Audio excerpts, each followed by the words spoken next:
este hombre que vivió tan cerca del Señor Jesús, que lo conoció tan bien, un hombre que estuvo hasta el último momento cuando el Señor era clavado en la cruz. La palabra del Señor nos enseña que este hombre conocía muy bien al Maestro, muy bien. Había estado con él durante 3 años, eran parientes, sabemos. Un hombre que en ningún momento preguntó, ¿seré yo, Señor? ¿Se acuerdan? La última cena, cuando el Señor dice que alguien, uno de sus discípulos, le iba a traicionar. Él en ningún momento dice, ¿seré yo? Pedro sí lo preguntó, y Santiago, y Tomás, y Felipe. Pero él nunca dijo, ¿seré yo? Porque él sabía que él no iba a ser. La pregunta de Juan fue diferente. La pregunta de Juan fue, ¿quién es, Señor? Diferente, ¿eh? ¿Quién es, Señor? Y el Señor le mostró quién iba a ser el traidor. Y este hombre fue de los 12 discípulos el que murió, el último, de muerte natural. Sabemos que escribió un precioso evangelio que lleva su nombre, el Evangelio según San Juan. Escribió 3 cartas, primera, segunda, tercera de Juan.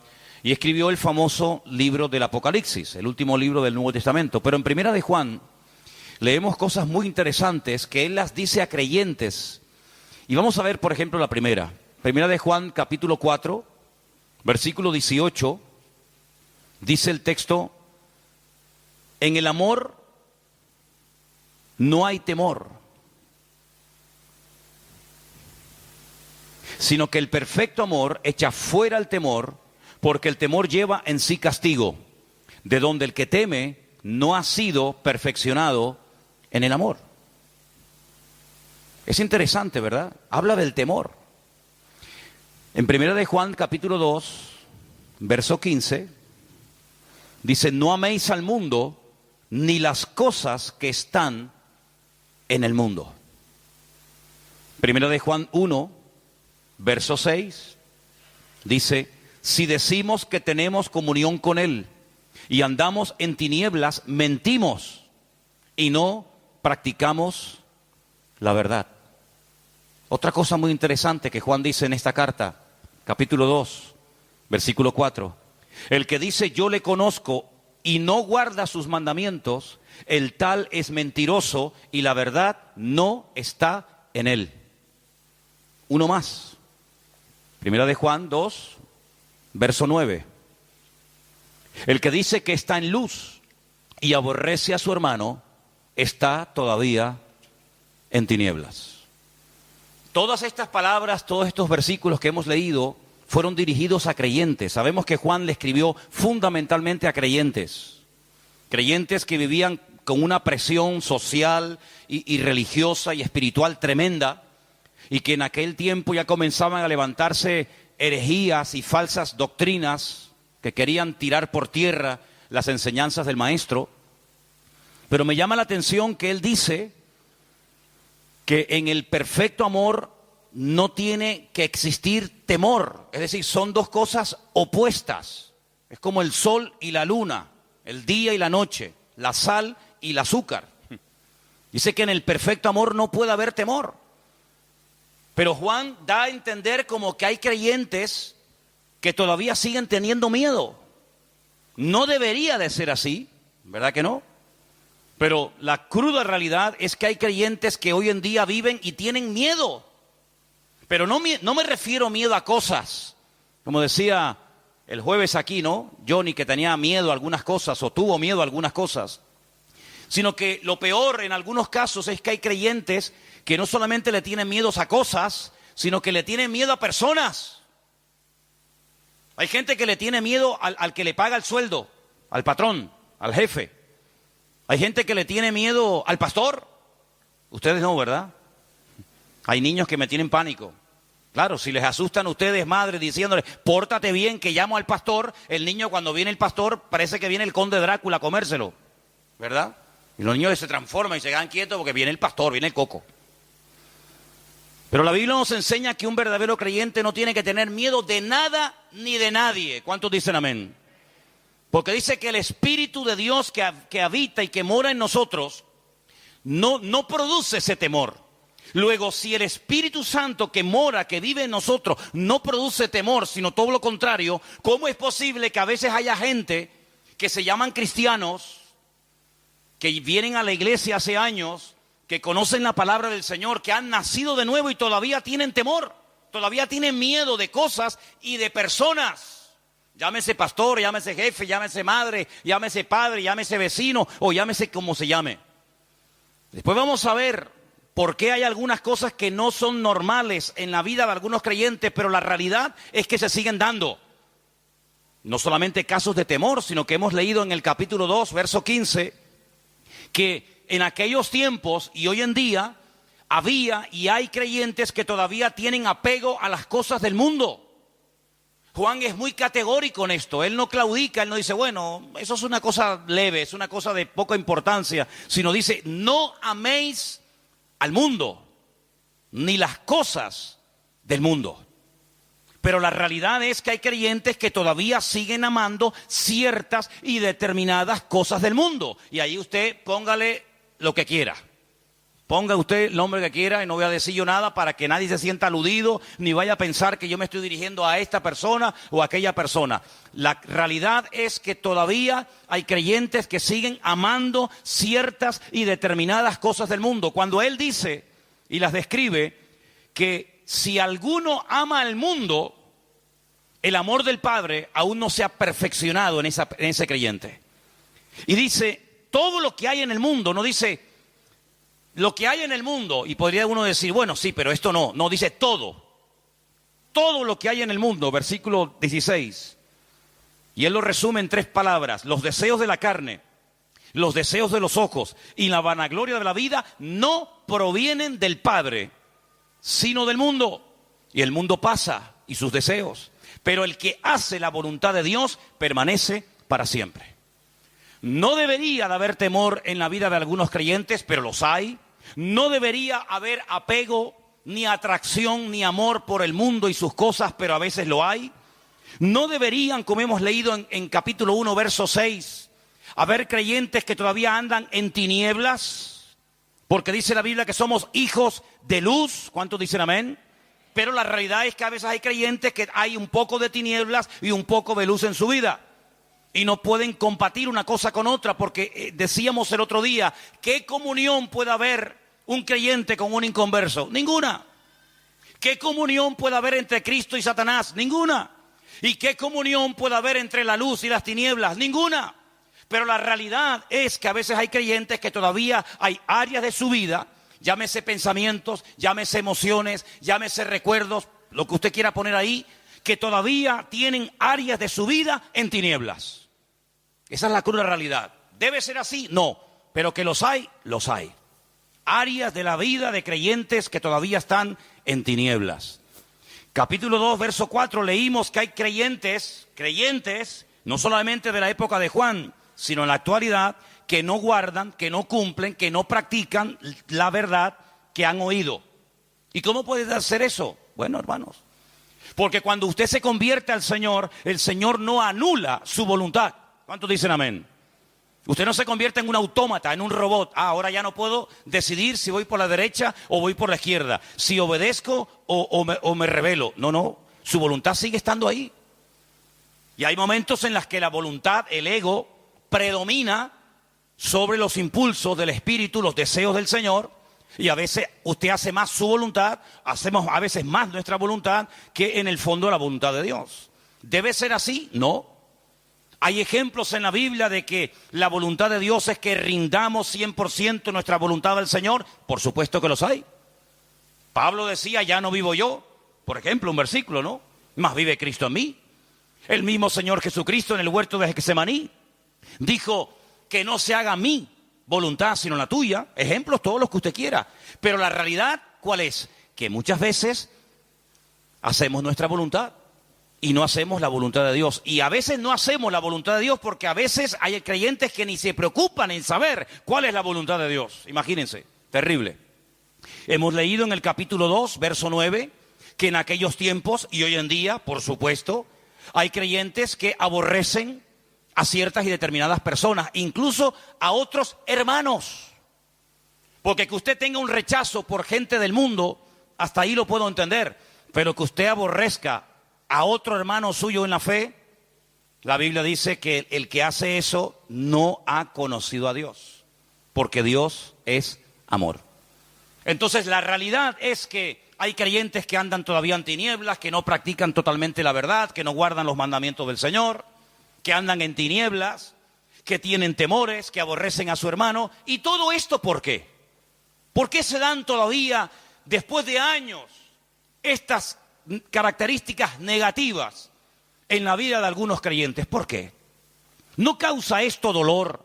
¿No causa esto mal testimonio y tropiezo a otras personas? Pues claro que sí, hermano, ya lo sabemos. ¿No piensan ustedes que cuando una persona dice que es creyente, los primeros que te observan son los más allegados a ti, llámese padre, madre, hermanos, vecinos, compañeros de trabajo, y basta que hagas una cosa mala, has hecho 100 buenas, pero no te dicen nada, no las reconocen. Pero basta que digas una palabra, que hagas algún gesto o que hagas cualquier cosa para enseguida, ¡fum!, se te tiran encima. Eso es lo que te enseñan en la iglesia.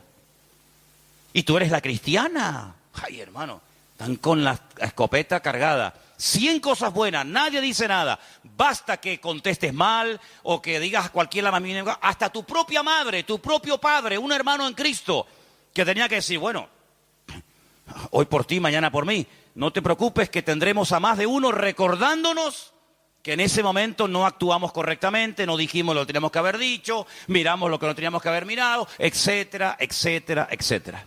A veces hay creyentes que le hacen muchos favores al diablo, Yo me acuerdo que una vez una hermana dijo, hermano, no hace falta que me condene y me recuerde mis errores porque ya hay uno que me los recuerda continuamente. No hace falta que usted le ría la gracia al enemigo. Ya tenemos todos al acusador. Pero la pregunta es, ¿por qué en la vida de los creyentes todavía se pueden manifestar estas características malas de las cuales hemos hablado? Bueno, primero, tenemos que tener en cuenta lo siguiente.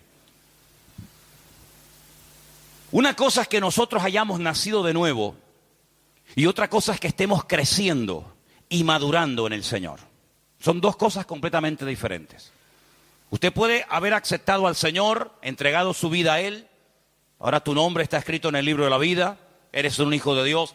Pero eso no significa de que tú estés madurando, de que tú estés creciendo.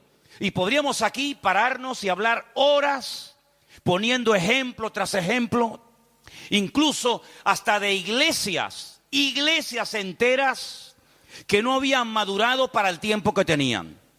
Es decir, lo que ellos decían que eran no coincidía con lo que ellos hacían y practicaban en más de una ocasión. Y siempre volvemos al ejemplo habitual y más común, la iglesia de Corinto. El apóstol Pablo en el capítulo 1 dice, hermanos, nada os falta en ningún don. Hablaban en lenguas, profetizaban, tenían aparentemente palabra de sabiduría, palabra de ciencia.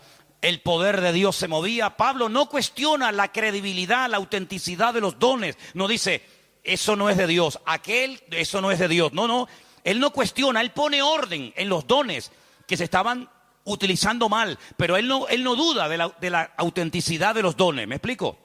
Él no dice, esas lenguas que ustedes están hablando, esos mensajes que ustedes interpretan, esas profecías que se oyen en los cultos, eso no es de Dios. Prohíbo categóricamente como apóstol y fundador de la obra que esos mensajes se sigan dando. No van por ahí los tiros. Sino que él dice, hágase todo decentemente y con orden. Él no pone en duda los dones. El problema es que las personas que estaban siendo utilizadas en alguno de estos dones no estaban dando testimonio. Y lo vemos en el capítulo 1 diciendo gracias a Dios por los dones, por todos los dones que se manifiestan en la iglesia. Pero en el capítulo 3 dice a los hermanos, me han informado, la familia, los hermanos de Cloé, me han informado que entre vosotros hay divisiones y murmuraciones y celos y envidias y grupitos, y yo soy de Apolos, y yo soy de Cefas, y yo soy de Pablo, y yo soy de Cristo.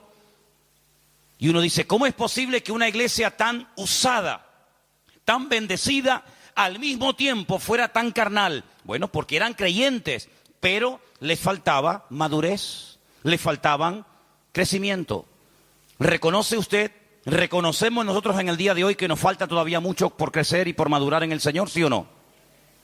Seríamos unos orgullosos si dijéramos, no, yo no necesito ya nada, yo ya estoy ya perfecta. Entonces, ¿qué hace aquí? Váyase al cielo.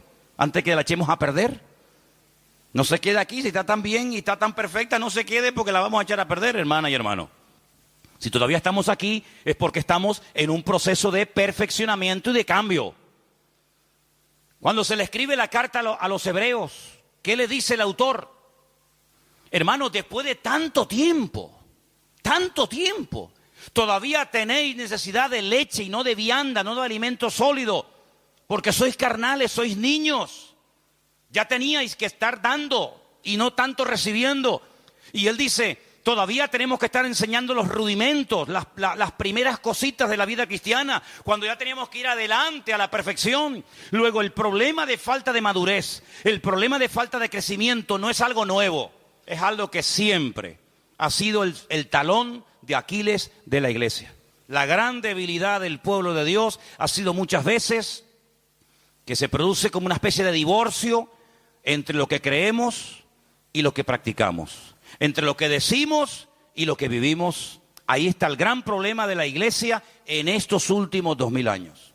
Y tenemos que ser honestos y reconocer que muchas veces la iglesia, cuando hablo de la iglesia me refiero al conjunto de todos los creyentes, no hemos sido un botón de muestra ni un punto de referencia al mundo, a los inconversos, sino que a veces nosotros, por nuestra forma de vivir, no tenemos, digamos, autoridad para decir así vive, así habla, así se comporta, así actúa un cristiano. ¿Cuántos dicen amén?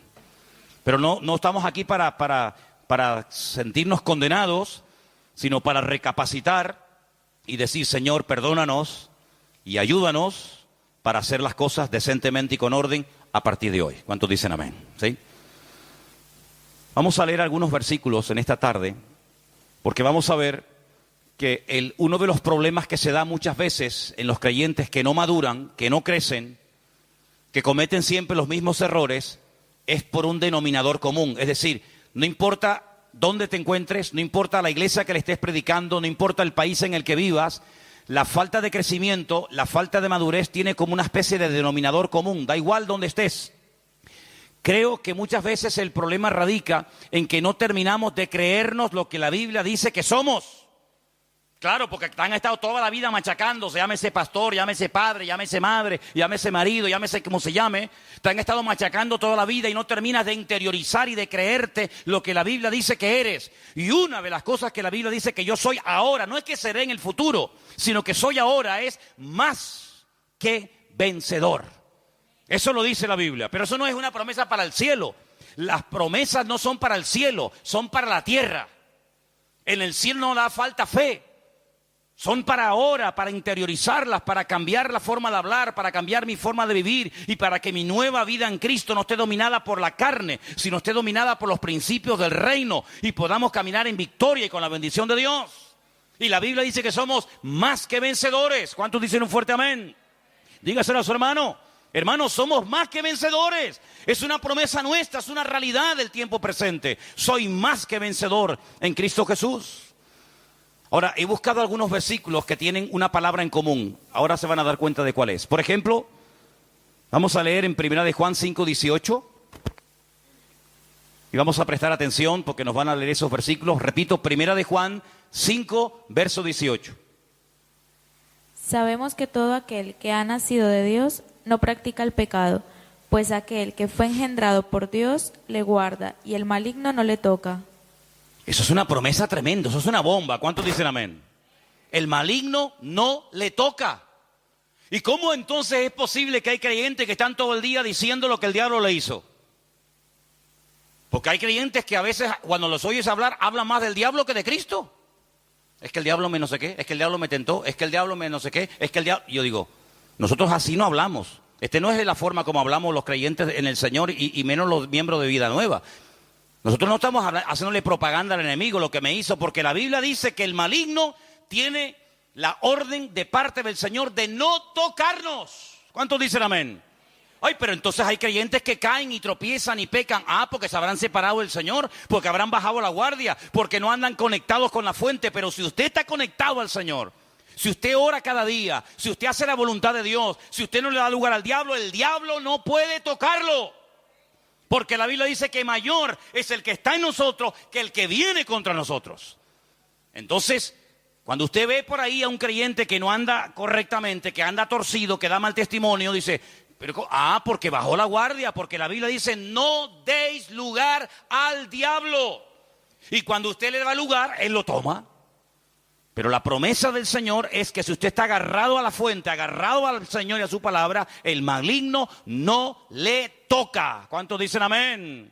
Diga conmigo, el maligno no me puede tocar, porque el Señor está conmigo. Dígalo otra vez, el maligno, el diablo, no me puede tocar, porque el Señor está conmigo. Así es, interiorice y practique y diga esa verdad, porque lo que creemos tiene que salir por la boca. Así de claro, dice que con el corazón se cree para justicia, ¿sí?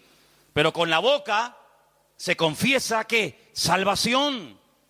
Hay que confesar lo que tenemos aquí adentro, que salga por la boca, que el diablo lo oiga. El diablo no lee los pensamientos, el diablo no sabe lo que usted está pensando en su mente, en su corazón, pero suéltelo por la boca para que él lo oiga y tiemble y salga corriendo en el nombre de Jesús. Primera de Pedro 1:5, mire qué versículo tan tremendo. ¿Qué dice?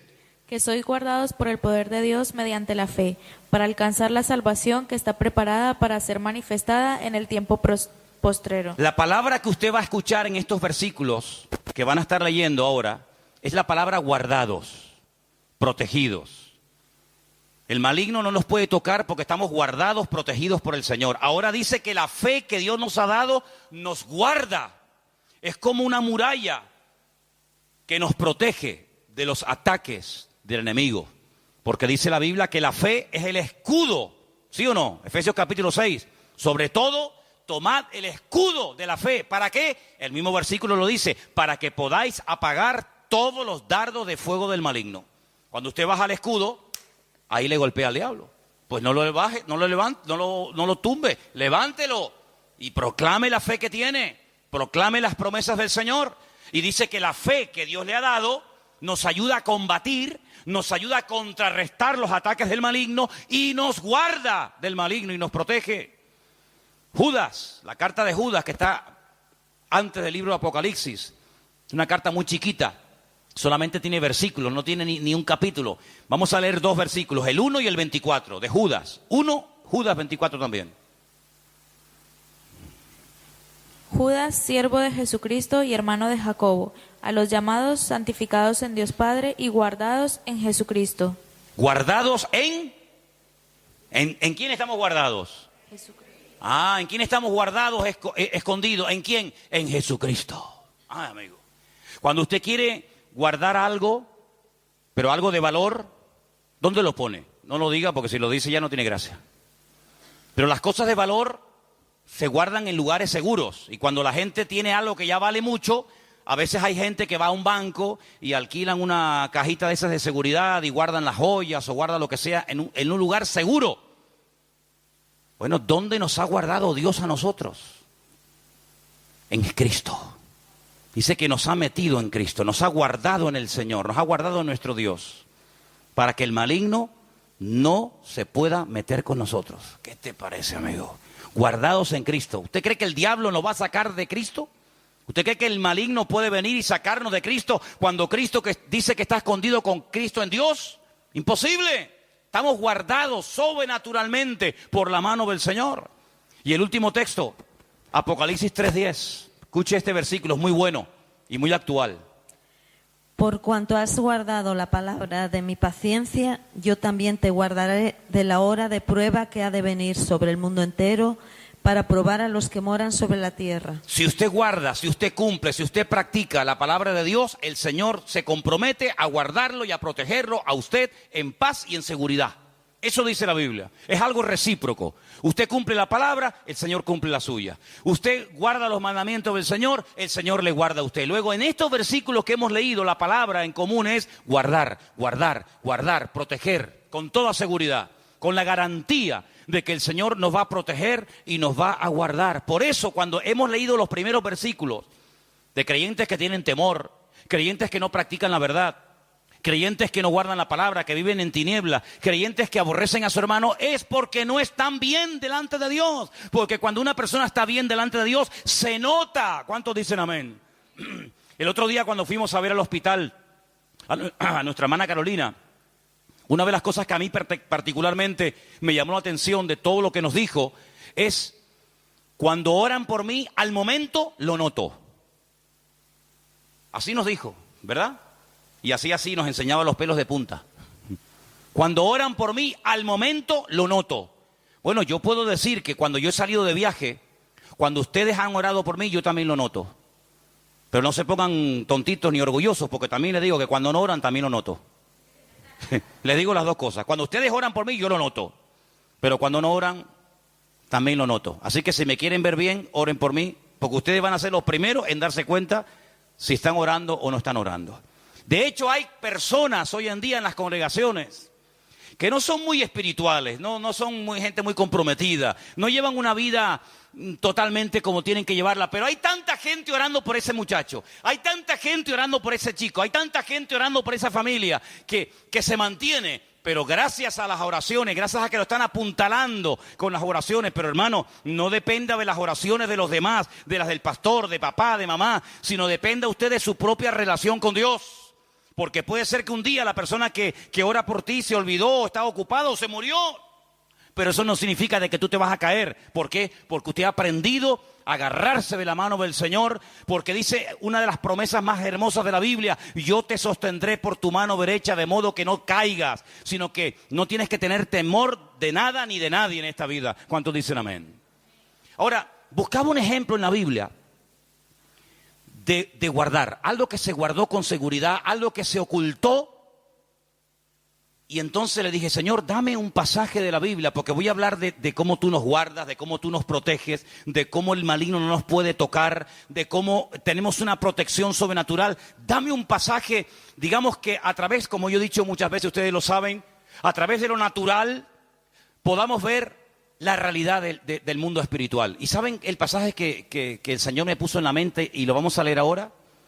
Le voy a decir dónde está, lo vamos a leer, pero si usted quiere leerlo, está en el libro de Deuteronomio, de Barín, así se llama ese libro del Antiguo Testamento, capítulo 34, versículos 5 y 6. Y tiene que ver con un hombre que todos nosotros lo conocemos, y es nada más y nada menos que Moisés.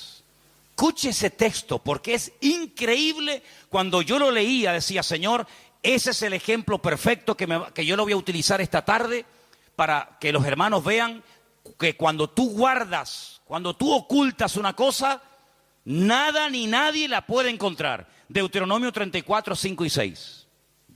Lo leemos. Y murió allí Moisés, siervo del Señor, en la tierra de Moab, conforme al dicho del Señor. Y lo enterró en el valle, en la tierra de Moab, enfrente de Bet-peor, y ninguno conoce el lugar de su sepultura hasta hoy. ¿Usted ha escuchado? ¿Usted ha escuchado eso? Mire, cuando murió el hermano de Moisés, subieron 3 personas a la montaña. Porque es curioso notar que hay momentos en los que los patriarcas y los grandes hombres de Dios sabían cuándo iban a morir. El Señor les decía: prepárate que vas a morir. Y ellos reunían a la familia, bendecían a los hijos. Incluso Isaac, cuando sabía que iba a morir, dice que mandó a asar 2 cabritos. Pero ¿quién se puede comer 2 cabritos a punto de morir? Ni vivo me como yo 2 cabritos. Imagínense una persona en el lecho de muerte y le hacen 2 cabritos. Ahora murió a gusto, Murió a gusto el Isaac. Y él llama a sus hijos, los bendice. Jacob igual, cuando va a morir, dice: vengan para acá que les voy a declarar lo que va a ocurrir en el futuro, y les profetiza lo que va a ocurrir en el futuro. Cuando el Señor le dice a Moisés: mira, suba a lo alto del monte porque tu hermano Aarón va a morir. Entonces subió Aarón, su hermano, subió Eleazar y subió Moisés. Subieron 3 a la montaña, y cuando le quita las vestiduras sacerdotales a su hermano, se las pone a su hijo. Allí murió Aarón y allí lo enterraron. Ahora, si usted muere en su casa, su cuerpo se queda allí. El que venga a su casa, lo ve a usted allí. Si usted muere en un hospital, el que va al hospital ve que usted murió allí porque el cuerpo está allí. En el caso de Moisés se dio algo muy curioso. Claro, usted dice: pero eso que hemos leído en Deuteronomio 34, ¿lo escribió Moisés antes de morirse? O por ejemplo, ¿lo escribió Josué una vez que Moisés murió, porque claro, si Moisés va a morir, ¿cómo él escribió, cómo él pudo describir su funeral? Bueno, hay dos opiniones, o que Dios le reveló los detalles a Moisés antes de, y la segunda opinión es que Moisés murió y luego el que terminó el libro de Deuteronomio probablemente haya sido su siervo, su ayudante, que fue Josué. Ahora, el día que murió Moisés no subió acompañado de nadie, como el caso de Aarón. El día que Moisés murió, dice que lo llevó el Señor a la tierra de Moab, lo que sería hoy en día Jordania. Le mostró toda la tierra, le dijo, mírala porque no vas a entrar. Y dice que allí murió Moisés. Ahora, si Moisés subió a lo alto de ese monte y murió allí, si usted media hora más tarde sube, el cuerpo de Moisés, ¿dónde está? Pues donde quedó muerto, ¿sí o no? Sin embargo, dice la Biblia que nunca nadie encontró el cuerpo de Moisés. Y uno dice, pero ¿qué pasó? ¿Será que la arena del desierto lo tapó? Bueno, pues escarbe y el cuerpo está allí. ¿Por qué nadie encontró ni en aquellos tiempos, ni siglos más tarde, ningún hueso, ningún rastro del cuerpo de Moisés? Bueno, lo hemos leído. ¿Qué dice el texto? Porque el Señor, ¿qué dice? Lo enterró y nadie sabe dónde Dios lo enterró. Es decir, Dios lo ocultó de tal manera que aunque subiera todo el pueblo de Israel escarbando por todo el monte, nunca lo iban a encontrar, porque Dios lo que oculta y lo que entierra, nadie lo encuentra. ¿Cuántos dicen amén? Es como esa expresión que encontramos en Apocalipsis, que dice que puerta que Dios abre, nadie la puede cerrar. Y puerta que Dios cierra, no te empeñes porque tú no la vas a abrir, ni tú ni 20 como tú. Luego, si Dios enterró a Moisés, ni el diablo, ni todo el pueblo supo nunca dónde Dios lo enterró.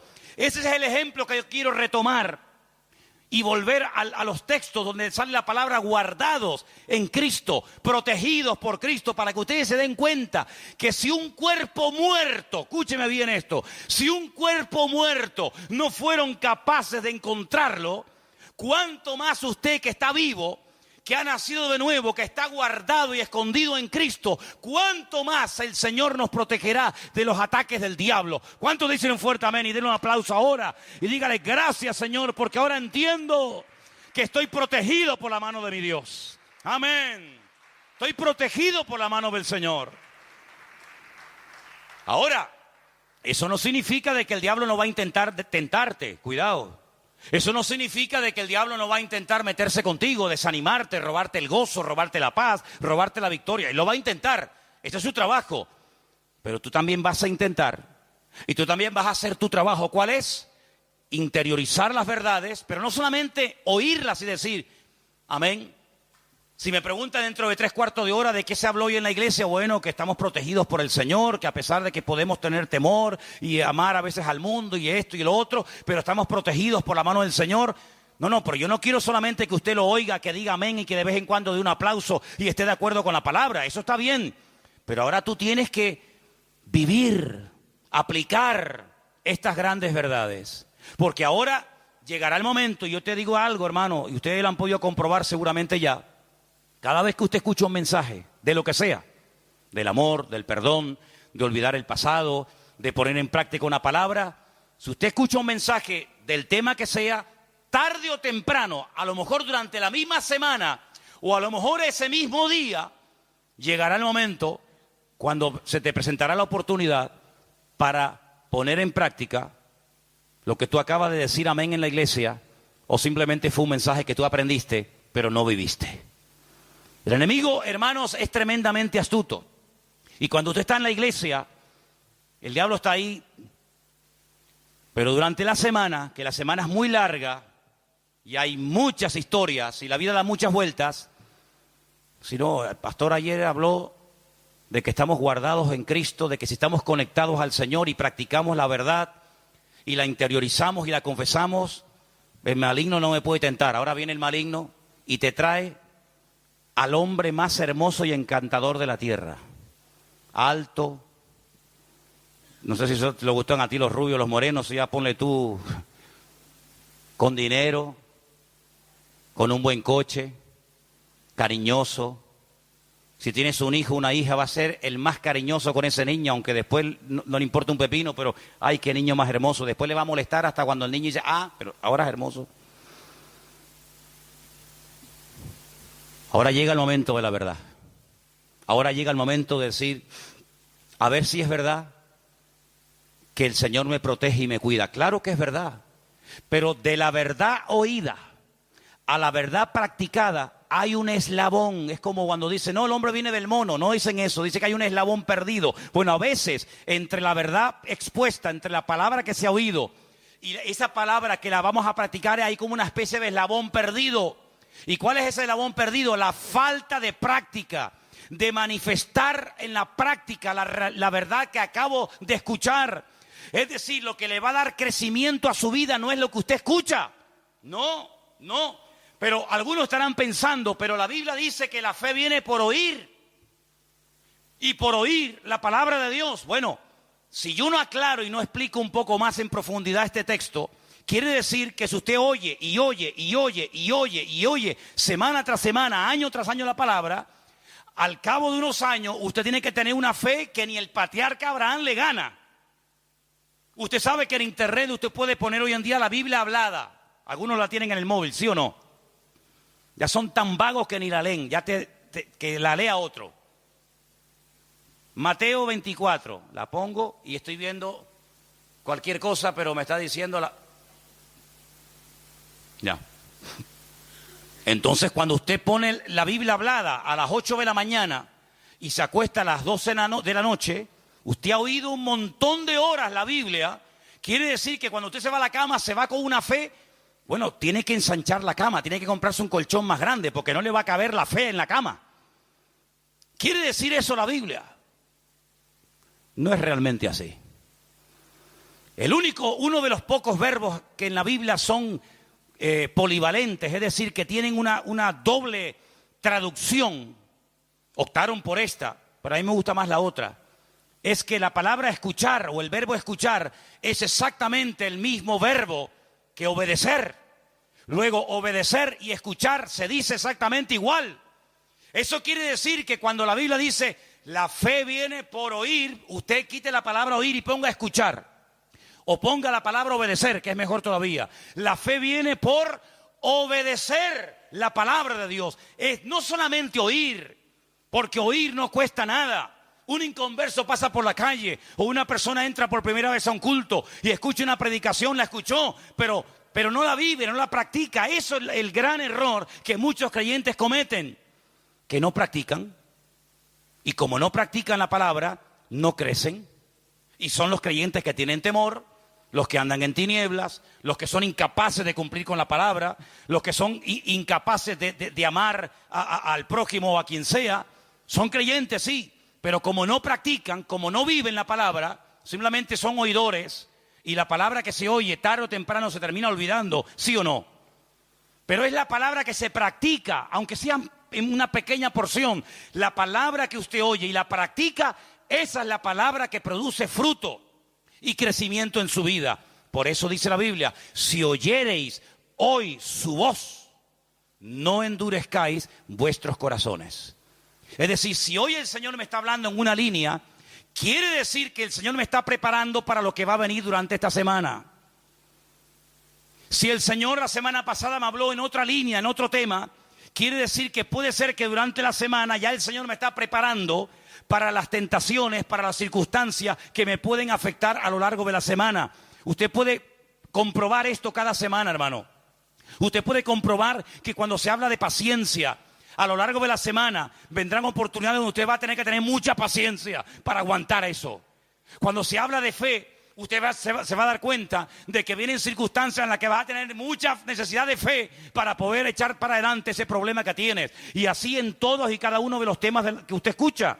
Y hoy el Señor nos está diciendo que Dios nos guarda, que Dios nos protege, que Dios nos cuida. ¿Puede ser que el enemigo en esta semana quiera robarte la paz que tenías? Probablemente. Puede ser que en esta semana el diablo te quiere robar el gozo y ahora que veías un poquito de luz y ahora que te estabas animando y ahora que querías ir a por todas, ahora va a venir el sablazo. Claro, hermano, el diablo es un ladrón. ¿Y un ladrón a qué viene? ¿A contarte el cuento de Caperucita Roja? No, viene a hurtar, a matar y a destruir. Pero como tú ya lo sabes, porque la información es poder, y tú ya tienes la información, y tú sabes que el diablo viene a amargarme la vida, a robarme la paz, a robarme el gozo. Me da igual si es por el dinero, por el marido, por el padre, por la madre, por fulanito, por menganito. Como ya lo sé, y hoy el Señor me está hablando, el que tiene oídos para oír, oiga lo que el Espíritu dice a la iglesia. Y hoy el Señor le dice a Vida Nueva, a la iglesia, a esta aquí presente, nos dice que Él nos está guardando, que Él nos está protegiendo. Puede ser que el Señor nos está diciendo en esta tarde, prepárense. Porque el enemigo no soporta que usted viva en paz, que usted viva en seguridad, que usted esté tranquilo, guardado y protegido por la mano del Señor. Y va a hacer todo lo posible por amargarte la vida. Pero no se preocupe, porque dice la Biblia que por un camino vendrá y por 7 saldrá corriendo, porque mayor es el que está en nosotros que el que viene contra nosotros. ¡Gloria a Dios! ¡Gloria a Dios! ¡Aleluya! ¡Amén! ¡Amén! Luego, hermano, escuche bien esto. Si el enemigo piensa que yo no voy a poder poner en práctica este mensaje durante esta semana, se equivoca.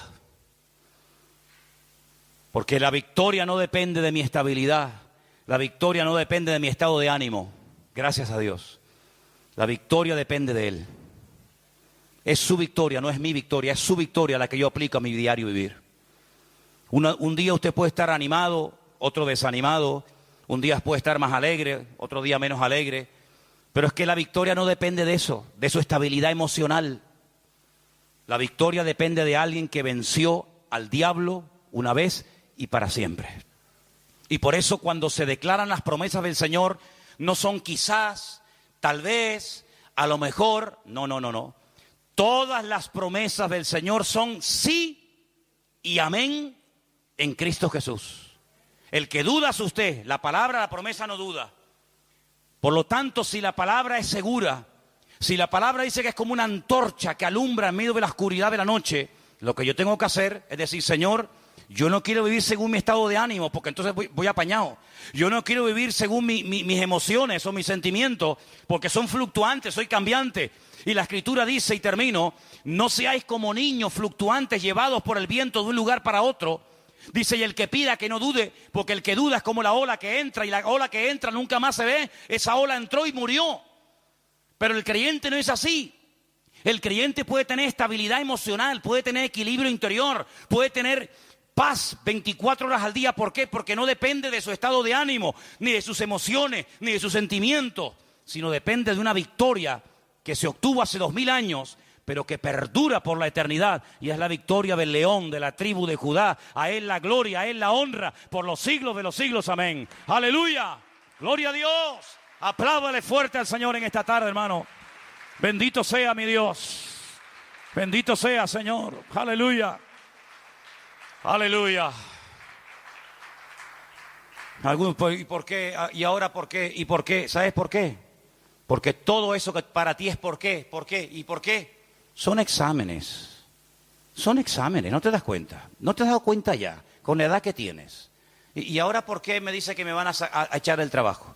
¿Y ahora por qué me hizo esto? ¿Y ahora por qué me hizo otro? Que no es Él, que no te enfades con el martillo. Cuando te das un martillazo en el dedo, no insultes al martillo. No es el martillo, no le eches la culpa al martillo. ¿No te das cuenta que el martillo es algo inanimado, que alguien lo tiene que utilizar? Tú o cualquier otra persona. ¿No te das cuenta que el Señor a veces te pasa una prueba, te pasa un examen? ¿Y dónde el Señor te quiere probar? ¿Dónde más te duele? ¿Dónde más te duele? Para que esa herida, que cuando te la toca, ¡ay, cómo me duele eso!, no te duela más. Me aprieta todo lo que quieras, ya no me duele, está cicatrizado. ¿Por qué? Porque el Señor me ha enseñado a estar por encima de eso. Mientras te siga doliendo, tienes un problema. Cuando no te duele, el diablo irá por otro lado. Por lo tanto, hermanos, prepárese, porque esta semana va a ser una semana impresionante, una semana tremenda.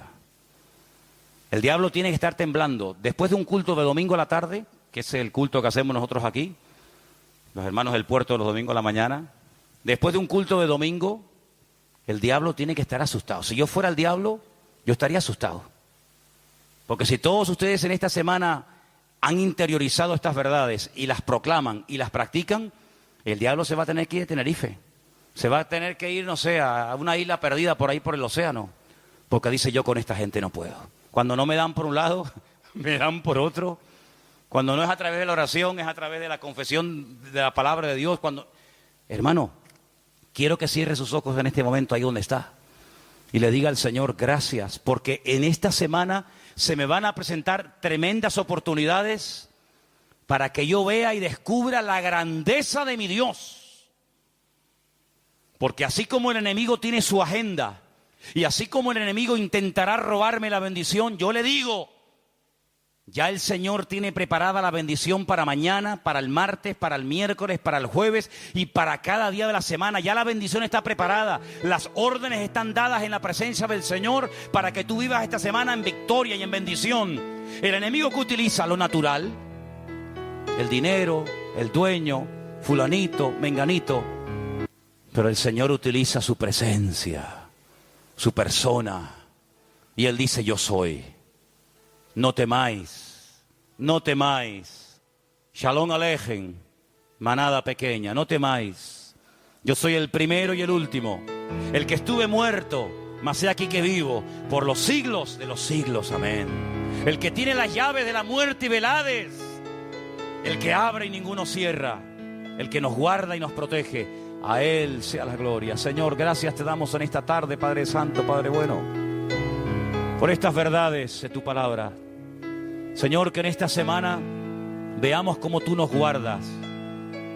Que en esta semana veamos cómo tú nos provees, cómo tú nos guías, cómo tú nos ayudas, Señor. Señor, serán 7 días de oportunidad tras oportunidad. Es una escuela, la vida es una escuela que tú utilizas para derramar tu gloria y tu presencia en mi vida. Ayúdame, Señor, a estar atento, a recordar la palabra que hoy he oído. Guardados en Cristo Jesús, protegidos en la mano del Señor. Nadie nos podrá arrebatar de su mano. Yo lo creo y lo declaro y bendigo, Señor, tu nombre, porque sé que en esta semana tú vas a bendecir mi vida. Tú vas a hacer milagros, cosas que uno dice, ¿cómo, Señor? Tu palabra dice, el Espíritu Santo lo hará.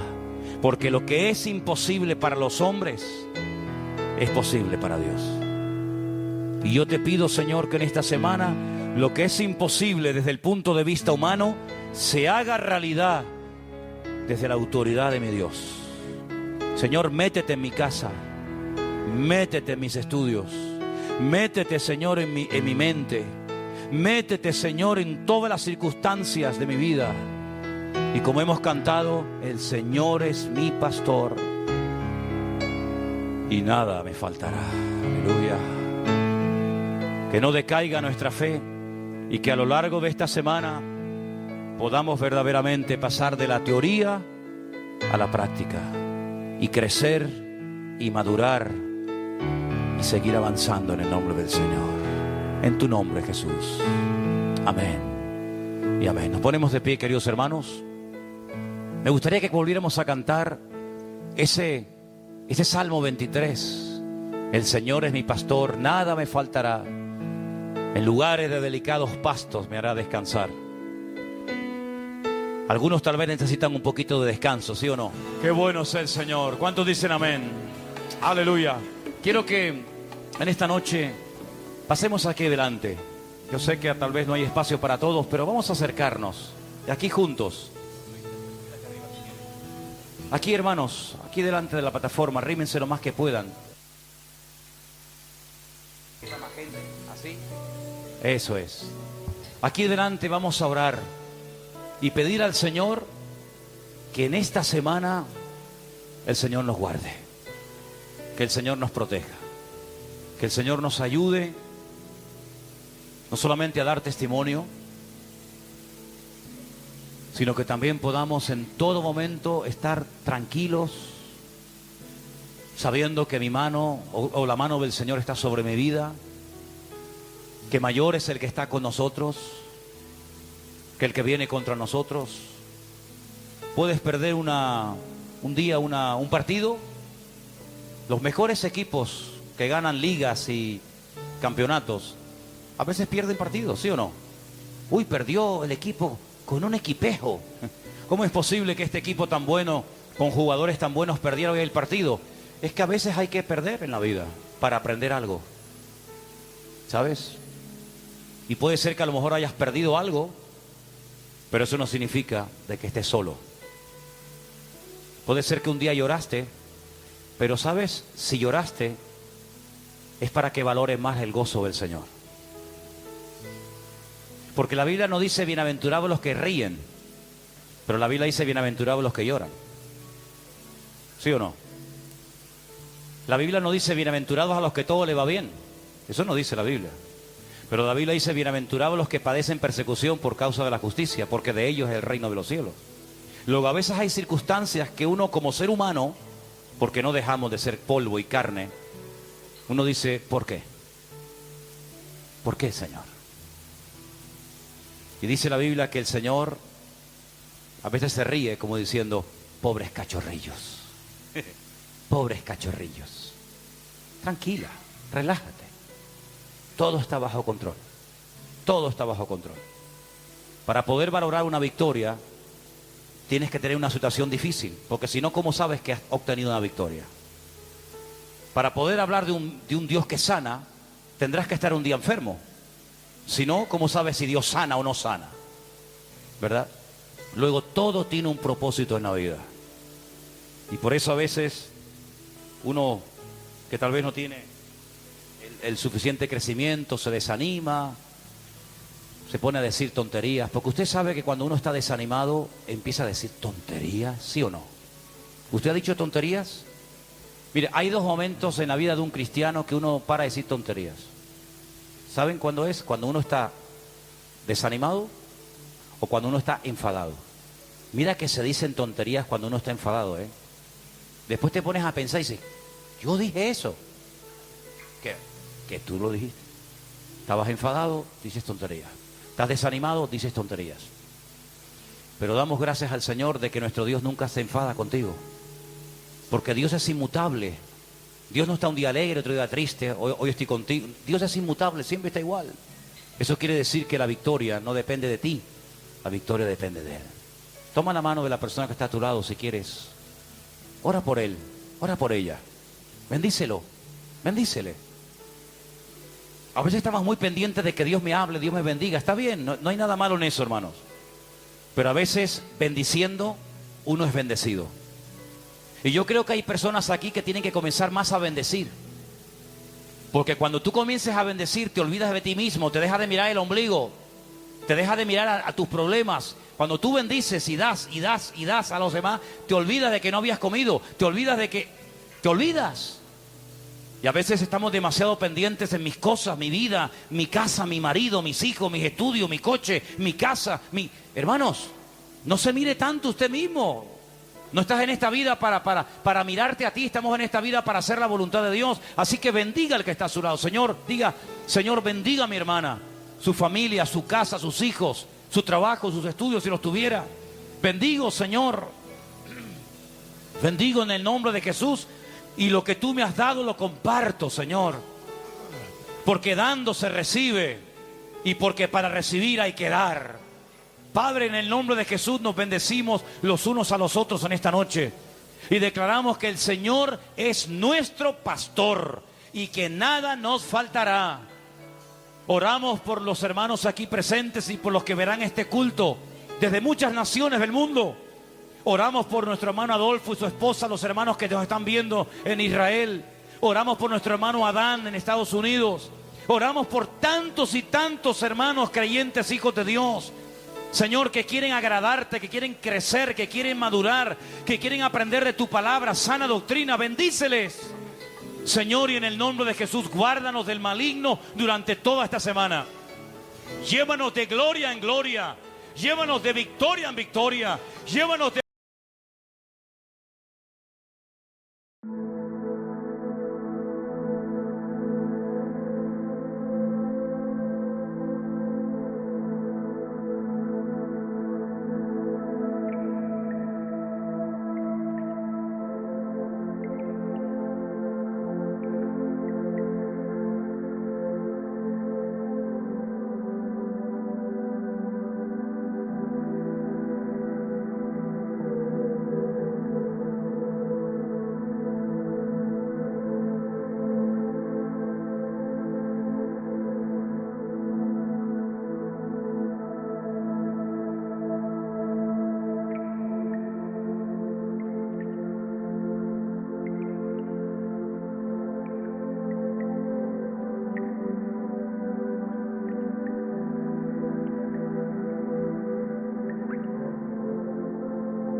glow of the digital sky, I'm floating through the night,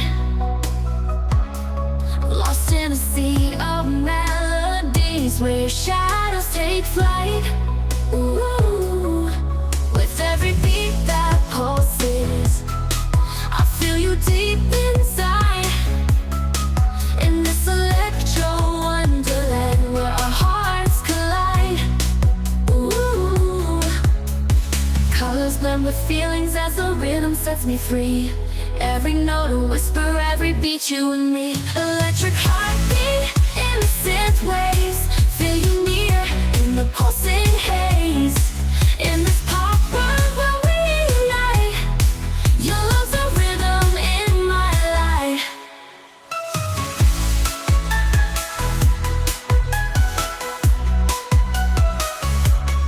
Under the shimmer of the stars, our silhouettes entwine. In this kaleidoscope of love, where the past and future align.